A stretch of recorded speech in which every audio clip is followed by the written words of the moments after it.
Saya mau membagikan satu kesulitan, satu kegagalan yang saya alami ya saudara. 4 tahun yang lalu kami sekeluarga pindah dari Chicago ke Houston.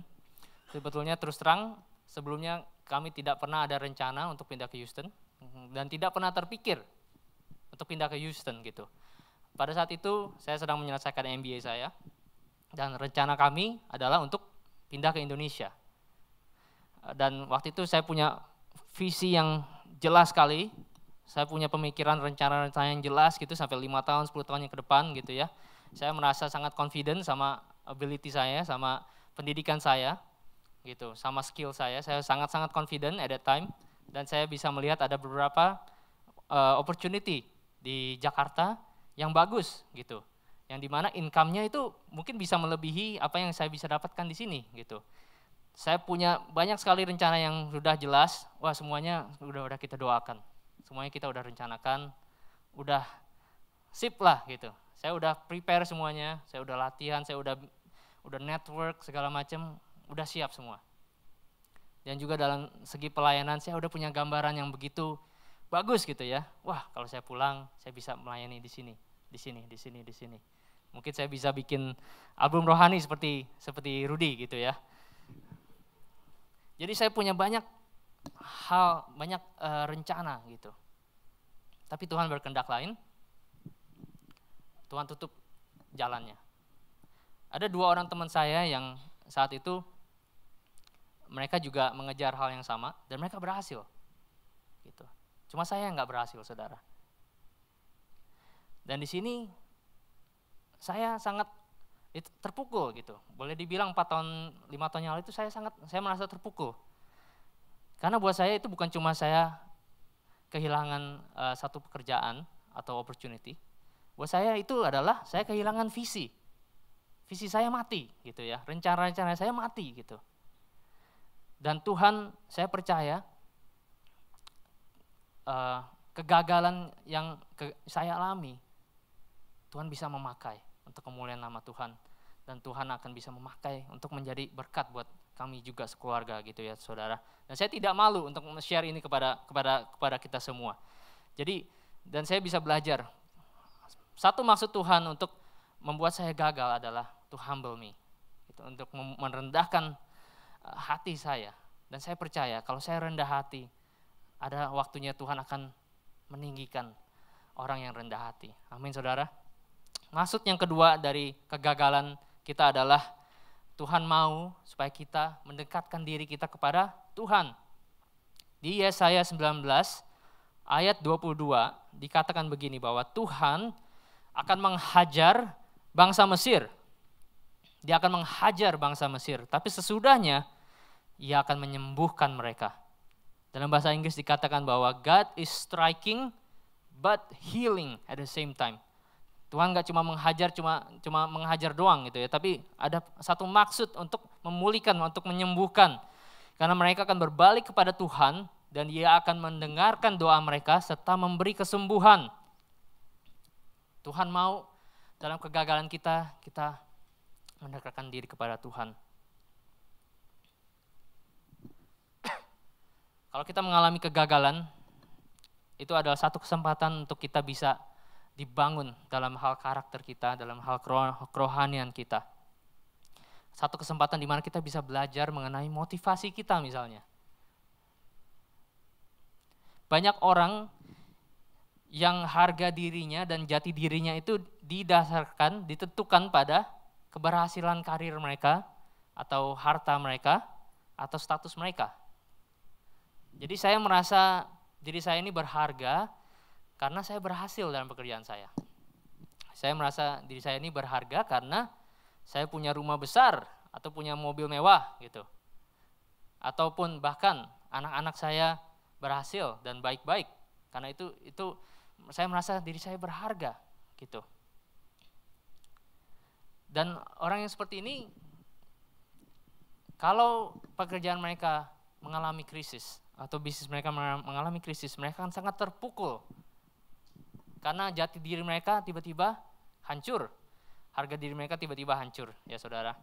Dan seringkali ini yang terjadi. Dan seringkali kalau kita mengalami kegagalan, kita juga harus bisa melihat motivasi kita, ya saudara. Seperti di kitab Matius ada satu ilustrasi yang Tuhan Yesus katakan bahwa apakah rumahmu dibangun di atas batu atau di atas pasir? Is your house built on the sand or a solid rock? Kalau hidup saudara, karir saudara, semua goal saudara yang saudara ingin capai itu didasarkan pada Tuhan Yesus, ya saudara. Kalau ada angin besar datang, saudara akan terus berdiri. Tapi kalau didasarkan kepada ego saudara, bukan kepada Tuhan Yesus, kalau ada krisis menghantam, saudara akan hancur. Di Yesaya 37 ayat 31 dikatakan bahwa orang Yehuda akan makmur seperti tanaman yang dalam sekali akarnya dan menghasilkan buah. Jadi ada dua hal di sini. Makmur, orang Yehuda akan makmur seperti tanaman yang dalam akarnya dan juga menghasilkan buah. Dalam bahasa Inggris dikatakan lebih jelas lagi, take root downward and bear fruit upward.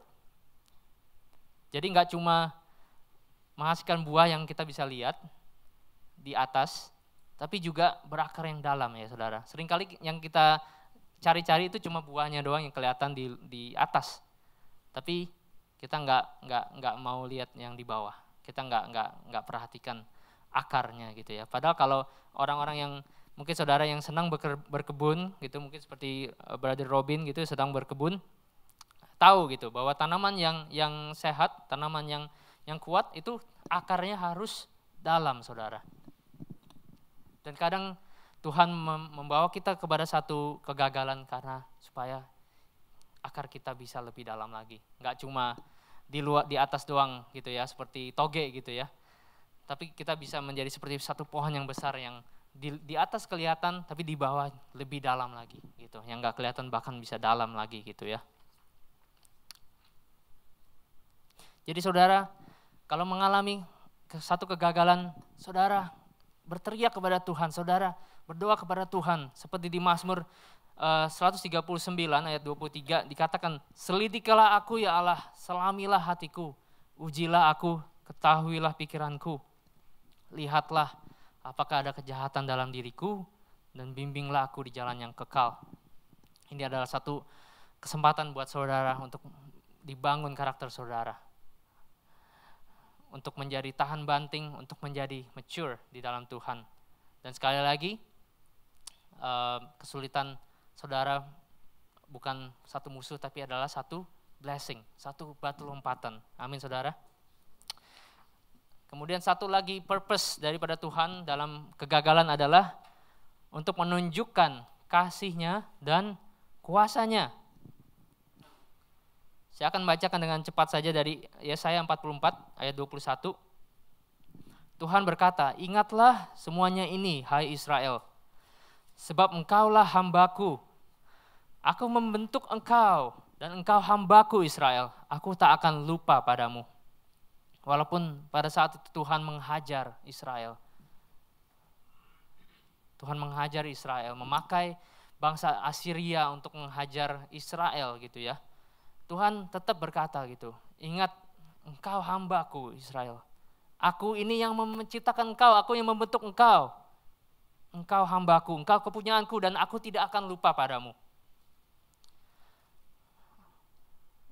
Yesaya 46 ayat 4. Aku tetap Allahmu sampai engkau tua, dan tetap menjaga kamu sampai kamu beruban. Aku menjadikan kamu dan tetap memelihara kamu. Aku akan menolong dan menyelamatkan kamu. 48 ayat 3, Tuhan berkata, dengarlah hai Israel, apa yang terjadi dahulu sudah lama kuberitahukan. Apa yang kukatakan tiba-tiba kulaksanakan dan kujadikan kenyataan. Jadi saudara, there will come a time, akan ada saatnya saudara, kalau saudara mengalami kegagalan, akan ada saatnya di mana Tuhan akan membawa satu restorasi, membawa satu solusi, membawa satu jawaban untuk kehidupan saudara. Dan tiba-tiba yang Tuhan katakan akan dilaksanakan dan akan menjadi kenyataan.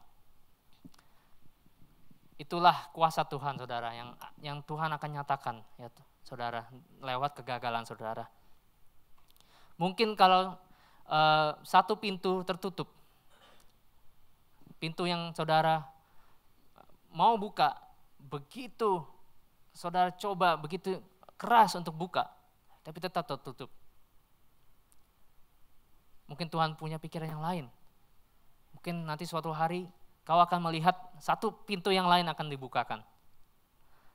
Tuhan berkata begini di Yesaya 55, pikiranku bukan pikiranmu, jalanku bukanlah jalanmu. Setinggi langit di atas bumi, setinggi itulah pikiranku di atas pikiranmu, dan jalanku di atas jalanmu. Seperti kegagalan yang saya alami, saya mungkin berpikir 5 tahun ke depan atau 10 tahun ke depan. Tapi Tuhan berpikir jauh, lebih jauh lagi ke depan. Mungkin 40-50 tahun ke depan dan bahkan sampai ke eternity ya saudara. Tuhan pikirannya begitu tinggi ya saudara. Pikiran Tuhan bukan pikiranmu. Jalan Tuhan lebih tinggi dari jalanmu. Kadang kalau saudara ingin pergi ke satu jalan, kalau Tuhan tutup, Tuhan tutup. Tapi saudara harus percaya bahwa kalau Tuhan akan membukakan pintu yang lain buat saudara. Amin saudara. Amin. Jadi saudara, your failure, kegagalan saudara bukan akhir dari segalanya ya saudara. Tuhan punya maksud-maksud yang sangat spesial dalam kegagalan saudara, dalam kesulitan saudara. Dan kita sekarang ini sudah berbicara mengenai bagaimana kita bisa memandang, cara persepsi kita, cara kita memandang kegagalan. Dan sekarang kita akan berbicara bagaimana kita berespon atau menjawab kegagalan. Kalau kita mau berangkat dari kegagalan menuju kemenangan, kita harus bisa merespon, menjawab kegagalan dengan baik ya saudara. Yang pertama, know that God is in control. Firman Tuhan berkata, be still and know. Saudara diam, saudara tenang. Kalau kita mengalami satu masalah, mungkin pikiran kita ruwet. Pikiran kita ini ruwet sekali gitu ya. Jadi walaupun kita mungkin diam, tapi 1000 hal itu berkecamuk gitu ya dalam pikiran kita. Our mind is so busy, we cannot see anything, kita nggak bisa melihat apa-apa. Tapi firman Tuhan berkata, diam, kau diam dan tenang. Dan lihat bahwa aku ini Tuhan. Aku ini Tuhan yang berkuasa. Dia Allah yang berkuasa. Dia Allah yang berkuasa atas situasi-situasi yang kelihatannya mustahil saudara. Yesaya 43 ayat 19 dikatakan, perhatikanlah, aku membuat sesuatu yang baru, sekarang sudah mulai. Tidakkah kau lihat, aku akan membuat jalan di padang gurun dan sungai-sungai di padang belantara. Binatang liar akan mengagungkan aku. Serigala dan burung unta akan memuji aku, sebab aku mengalirkan air di padang gurun, sungai-sungai di padang belantara untuk memberi minum kepada umat pilihanku. Tuhan berkuasa atas hal-hal yang mustahil. Tuhan bisa membuat bubur menjadi nasi, saudara. Dia Allah yang berkuasa. Tuhan juga berkuasa atas powerful people, orang-orang yang berkuasa atas bangsa-bangsa. Kalau saudara melihat membaca di Old Testament ya, Perjanjian Lama, tiap kali umat Israel itu memberontak kepada Tuhan, Tuhan selalu menghajar mereka. Dan cara Tuhan menghajar itu adalah Tuhan memakai bangsa-bangsa lain, bangsa Filistin, bangsa Syria, bangsa Mesir untuk menghajar Israel. Tuhan berkuasa atas orang-orang yang berkuasa di bumi ini. Tuhan berkuasa atas bangsa-bangsa, atas organisasi-organisasi yang besar. Tuhan berkuasa atas pimpinan-pimpinan saudara, atas bos-bos saudara. Tuhan berkuasa. Kalau misalnya saudara mengalami kesulitan dalam pekerjaan misalnya, mungkin saudara nggak punya bos yang baik gitu, misalnya bos saudara kurang baik gitu, nggak support saudara, atau bahkan mungkin tidak adil gitu ya. Dan mungkin saudara merasa terjebak, merasa hopeless gitu. Bagaimana saya bisa keluar dari situasi ini? Saya merasa powerless gitu ya. Firman Tuhan di Yesaya 49 ayat 24-25 dikatakan begini. Kamu bertanya, mungkinkah jarahan dirampas dari tangan pahlawan? Sorry sekali lagi, ini Yesaya 49 ayat 24-25. Mungkinkah jarahan dirampas dari tangan pahlawan atau tawanan direbut dari genggaman orang kejam? Tuhan menjawab, itulah yang akan terjadi. Tawanan para pahlawan akan direbut kembali. Jarahan orang kejam akan dirampas lagi. Sebab aku sendiri melawan musuhmu, aku akan menyelamatkan anak-anakmu. Jadi saudara, kalau saudara merasa hopeless, merasa ada di satu situasi yang menyebak saudara, saudara bawa dalam doa. Saudara tahu bahwa Tuhan berkuasa atas semuanya, bahkan atas bos saudara, Tuhan berkuasa. Tuhan bisa mengubahkan hati bos saudara, hati pemimpin saudara. Tuhan bisa mengubahkan semuanya. Dan Tuhan berkuasa atas segala hal, Dia bisa menjadikan segala hal itu menjadi suatu hal yang baik. Bahkan hal-hal yang buruk, yang kelihatannya buruk, kalau digabung Tuhan bisa menjadikan semuanya menjadi hal yang baik, saudara. Karena kita tahu dari Roma 8 ayat 28, kita tahu bahwa Allah mengatur segala hal, sehingga menghasilkan yang baik untuk orang-orang yang mengasihi Dia. Amin, saudara. Amin. Jadi yang pertama, know that God is in control. Kita ketahuilah bahwa Tuhan adalah Tuhan yang berkuasa. Yang kedua, have the right attitude. Attitude adalah sikap hati kita, ya saudara. Kita harus bisa punya sikap hati yang baik, saudara. Karena kita tahu God is in control. Jadi kita harus bisa merasa secure. Kalau kita tahu God is watching over us, kita merasa secure. Kita nggak usah gelisah, kita nggak usah takut lagi, saudara. Jadi dalam dunia ini kita melihat kalau ada orang yang takut atau mengalami kesulitan, biasanya mereka punya bad attitude. Sikapnya biasanya nggak bagus ya saudara.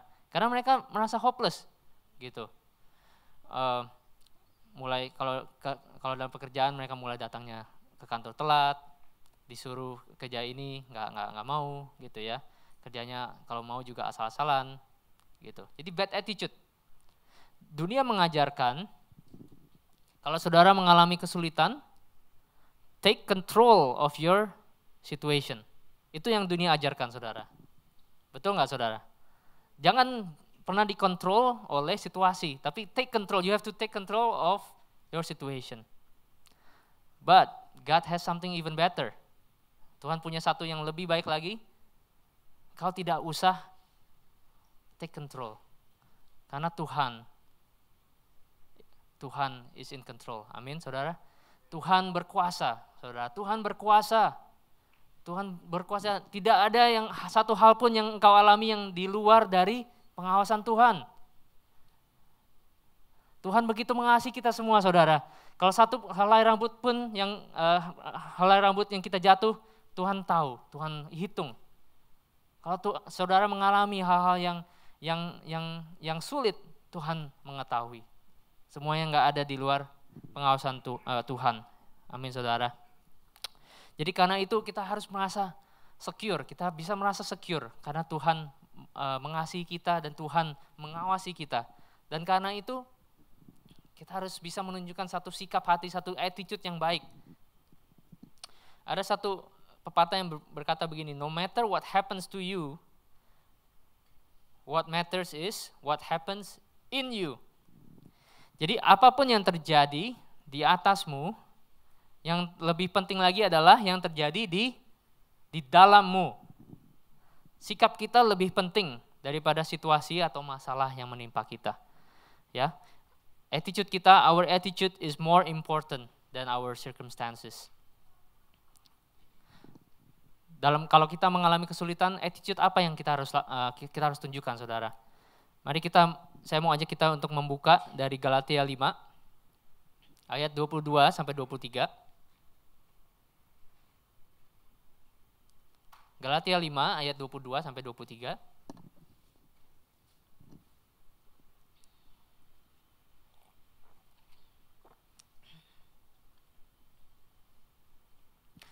Oke, saya akan bacakan.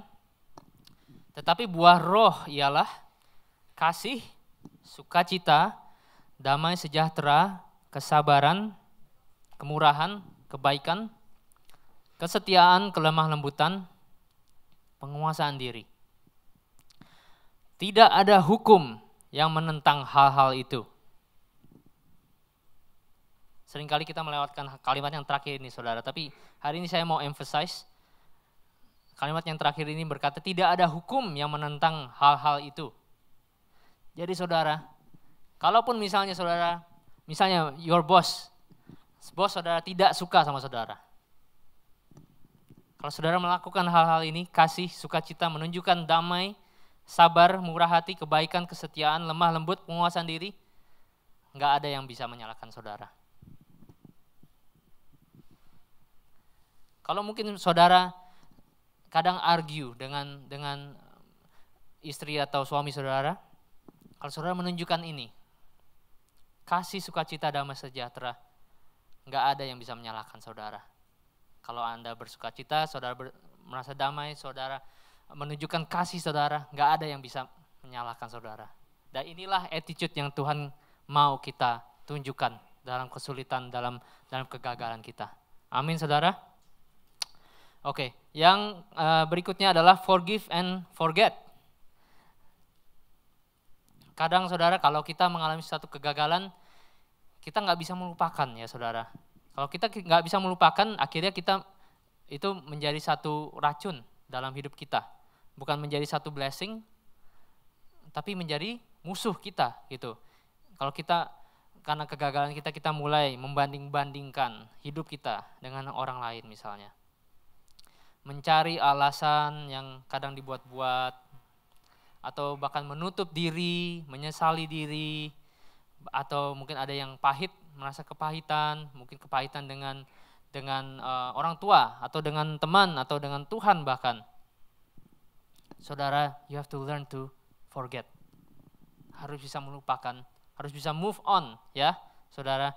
Kadang kalau kita merasa sakit karena setelah mengalami satu kegagalan kita merasa sakit, kadang kita memang harus terus terang gitu, nggak bisa dipendam gitu ya. Mungkin saudara harus bisa bercerita, sharing kepada teman dekat saudara atau mungkin suami atau istri gitu ya, share tentang your pain, tentang kesakitan saudara. Nah setelah itu you have to move on. Dan kadang kalau ada orang yang menyakiti saudara atau bersalah kepada saudara, engkau pun harus mengampuni. Kau harus mengampuni, karena tanpa pengampunan berkat Tuhan akan terhalang. Jadi saudara, kalau saudara mengalami kegagalan, saudara harus bisa belajar untuk move on, untuk forget dan forgive ya. Ampuni orang yang bersalah kepadamu. Nanti setelah saya menyampaikan message ini, saya mau ajak kita semua untuk berdoa. Kita akan kalau ada yang orang-orang yang bersalah kepada saudara, saudara use this moment, this opportunity untuk mengampuni, supaya saudara bisa diberkati oleh Tuhan. Amin. Oke, next adalah abide. Kalau kita mengalami kegagalan, we have to abide in Him. Back to the basic ya saudara. Cari Tuhan, cari Tuhan. Doa, baca firman Tuhan, berfellowship dengan saudara-saudara seiman. Saudara, ujilah Tuhan saudara. Kalau engkau mencari Tuhan, Tuhan akan memberikan apa yang engkau butuhkan. Tuhan akan memberikan kekuatan, Tuhan memberikan iman, memberikan pengharapan, menunjukkan kasih-Nya. Kalau engkau mau mencari misalnya wisdom ya, mencari hikmat, apakah saya harus berjalan menuju jalan A atau jalan B? Saya harus pilih yang mana Tuhan? Firman Tuhan berkata bahwa Tuhan itu setia. Kalau engkau butuh wisdom, butuh hikmat, butuh kebijaksanaan, Tuhan akan memberikan wisdom. Tuhan akan menunjukkan jalan-jalan yang engkau harus lalui. Saya mau ajak kita membuka dengan cepat dari Yesaya 30 ayat 15. Yesaya 30 ayat 15.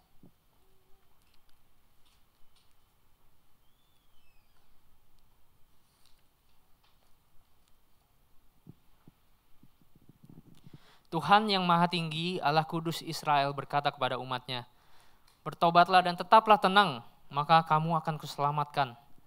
Percayalah kepadaku dengan hati yang tentram, maka kamu akan kukuatkan. Kita lompat ke ayat 18 sampai 21.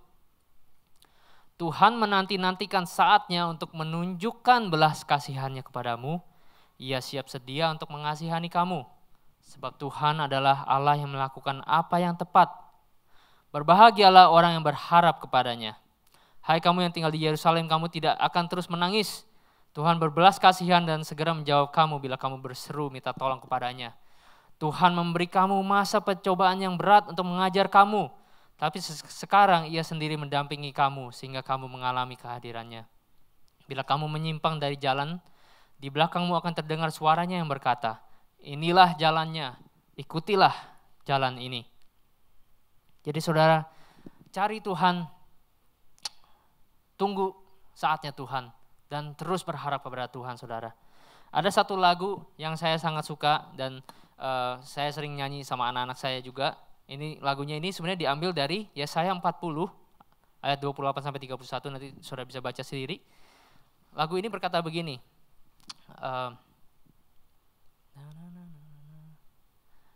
Strength will rise as we wait upon the Lord.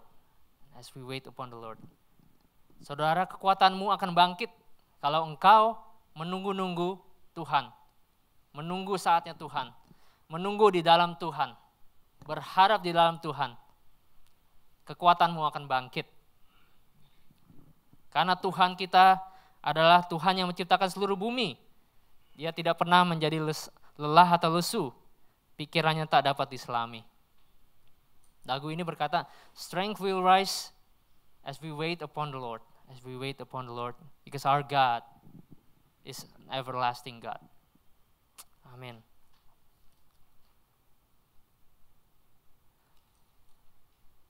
Use this time, pakai kesempatan ini saudara untuk mencari Tuhan.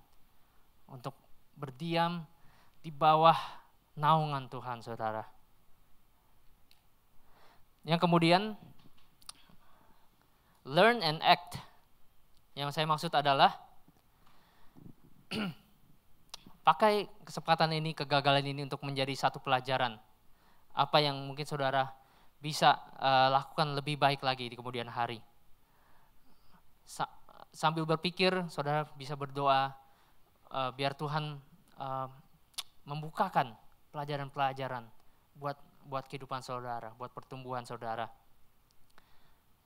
Dan juga kadang ya saudara, walaupun kita nggak ngerti arahnya gitu, bagaimana kita bisa keluar dari satu masalah, kadang Tuhan mau kita untuk obey aja gitu, just do it gitu ya. Kadang Tuhan mau kita untuk taat, dan kadang itu susah, tapi saudara lakukan yang Tuhan perintahkan ya saudara. Dalam satu kegagalan atau kesulitan, it's time to go back to the basic. Kita balik lagi ke basic iman kita, ke dasar iman kita. Seperti Tuhan Yesus yang berkata, makananku ialah melakukan kehendak Bapa.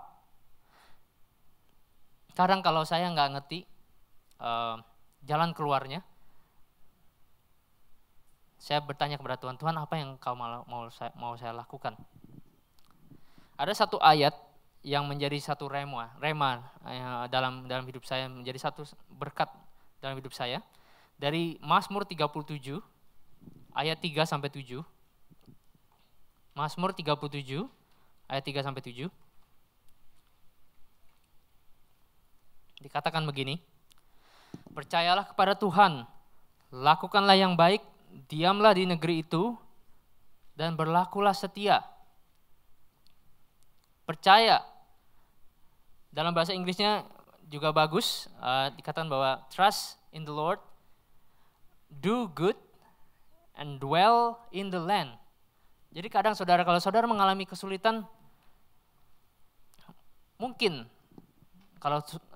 Tuhan bisa reveal kepada saudara bahwa Tuhan mau saudara untuk stay, just stay, dwell in the land and do good and trust me. Setelah saya pindah ke Houston, saya nggak ngerti plan saya sekarang apa gitu ya, apa plan rencana yang Tuhan punya buat saya gitu. Bukan berarti Tuhan nggak punya plan, tapi mungkin untuk beberapa waktu Tuhan tidak mau menunjukkan kepada saya plannya untuk satu maksud, supaya saya bisa berdisiplin, supaya saya bisa go back to the basic, melakukan kehendak Tuhan dalam hidup saya, bukan cuma rencana saya sendiri. Dan di sini saya belajar, saudara, bahwa Tuhan mau saya untuk setia, stay in the land, percaya kepada Tuhan, setia, lakukan yang baik, do your best, just do well, do good. Diamlah di negeri itu dan berlakulah setia. Just stay, dwell in the land, trust the Lord, and do good. Ayat yang keempat berkata, carilah kebahagiaanmu pada Tuhan, Ia akan memuaskan keinginan hatimu. Serahkanlah hidupmu kepada Tuhan, berharaplah kepadanya, Ia akan menolongmu, Ia akan menyatakan kesetiaanmu seperti terang dan ketulusanmu seperti siang. Nantikanlah Tuhan dengan hati yang tenang, tunggulah dengan sabar sampai Ia bertindak. Jangan gelisah karena orang yang berhasil hidupnya atau yang melakukan tipu muslihat. God is in control, saudara. Tuhan berkuasa atas hidupmu. Tuhan punya rencana berkat, rencana yang indah untuk hidup saudara. Kita nggak usah takut ya, saudara. Cari Tuhan, saudara, dan lakukan kehendaknya, saudara. Dan yang terakhir, take courage and be strong.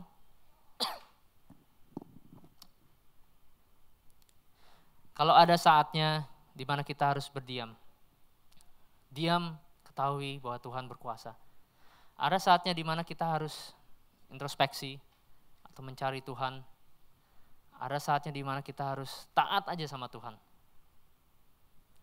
Tapi akan ada datang saatnya, saudara, di mana Tuhan akan melawat hidup saudara.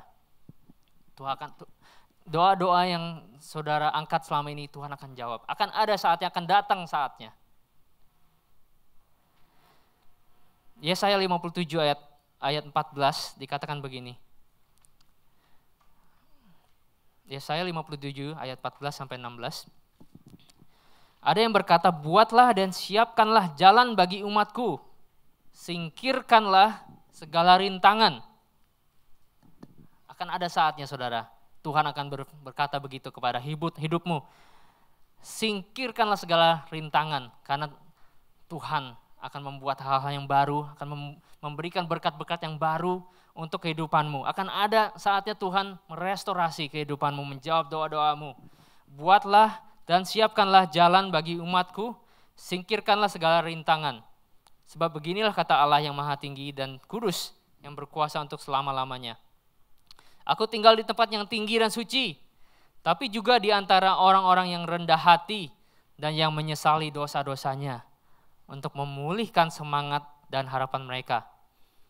Tidak untuk selamanya aku mempersalahkan umatku. Tidak untuk seterusnya aku marah. Sebab mereka jangan patah semangat, padahal akulah yang menghidupkan mereka.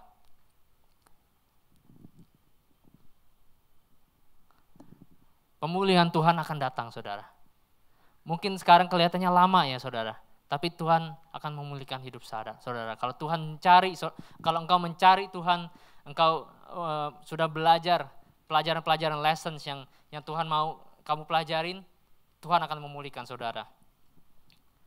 Kadang anak-anak kita, Myron sama Medi, mereka sering main bareng gitu ya.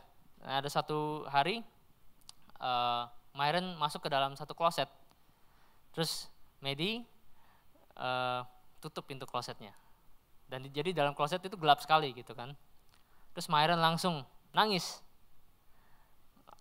gitu ya. Dan saya kalau dengar Myron nangis ya pasti ada something yang nggak beres gitu. Jadi saya langsung masuk ke kamar dan saya langsung bukain pintunya gitu. Dan mungkin cuma butuh saya waktu 5 detik untuk berlari dari luar sampai ke kamar untuk membukakan kloset. Tapi dalam 5 detik itu mungkin di pikirannya Myron lama sekali ya gitu. Buat saya 5 detik, buat dia mungkin rasanya seperti kayak 5 jam gitu. Karena takut sekali gitu. Dan kalau kita dalam kesulitan saudara, dalam kegagalan, mungkin rasanya lama sekali. Tapi saudara, pertolongan Tuhan pasti akan datang. Saudara nggak perlu khawatir saudara.